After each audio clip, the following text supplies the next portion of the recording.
ওরে ধরে আম গাছে বাইরে রাখা হবে। দিল্লি না ঢাকা, এই স্লোগানটা সব থেকে বেশি ধারণ করে চাঁপাই নবাবগঞ্জের মানুষেরা। শেখ হাসিনা মাঝে মাঝে ডুব করে ঢুকে পড়তে চায় না। চাঁপাইয়ের মানুষেরা বলে শেখ হাসিনা ঢুকুক, ওরে ধরে আম গাছে বাইরে রাখা হবে, গণহত্যার বিচার করা হবে। বাংলাদেশের মানুষের উপরে দীর্ঘ সময় ধরে এই আওয়ামী লীগ, এই ফ্যাসিবাদী, এই স্বৈরাচারীরা যে নির্মম নির্যাতন করেছে, সেই নির্যাতনকে সায় দিয়ে দিল্লির সরকার বাংলাদেশের সীমান্তবর্তী এলাকাগুলোতে, এই চাঁপাইতেও মাঝে মাঝে তারা চাঁপাইয়ের মানুষদেরকে সীমান্তে এসে গুলি করে হত্যা করেছে। বাংলাদেশের মানুষের লড়াই মানবিক মর্যাদা প্রতিষ্ঠার লড়াই।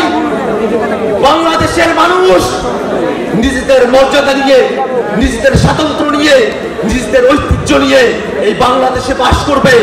বাংলাদেশের দিকে ওই ভারত, ওই আমেরিকা, ওই চীন আঙ্গুল উঁচিয়ে কথা বলার সাহস করবে না। আপনারা চাঁপাইয়ের মানুষেরা দীর্ঘ সময় ধরে আপনারা আঞ্চলিকভাবে বৈষম্যের শিকার হয়ে এসেছেন, রাজনৈতিক বৈষম্যের শিকার হয়ে এসেছেন।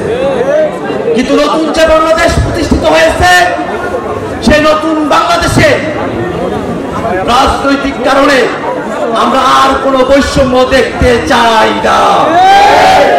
যে রক্ত, যে শ্রম, যে জীবনের বিনিময়ে নতুন বাংলাদেশ প্রতিষ্ঠিত হয়েছে, সেই নতুন বাংলাদেশ আর পুরনো সিস্টেমে, আর পুরনো কায়দায় চলতে পারে না।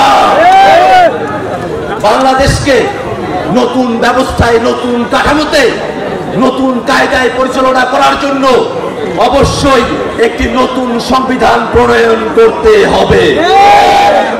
জুলাইতে যেমন করে বাংলাদেশের মানুষেরা, চাঁপাইয়ের মানুষেরা রাজপথ দখল করেছিল, যদি প্রয়োজন হয় বাংলাদেশে যদি মৌলিক সংস্কারকে কেউ বাধাগ্রস্ত করার চেষ্টা করে, বাংলাদেশে জুলাই সনদ, জুলাই ঘোষণাপত্র কেউ যদি আটকিয়ে রাখতে চায়, তাদের বিরুদ্ধে এই চাঁপাইবাসীকে প্রতিরোধ করে তুলবে, এই চাঁপাইবাসীকে প্রতিরোধ করে তুলবে ইনশাআল্লাহ।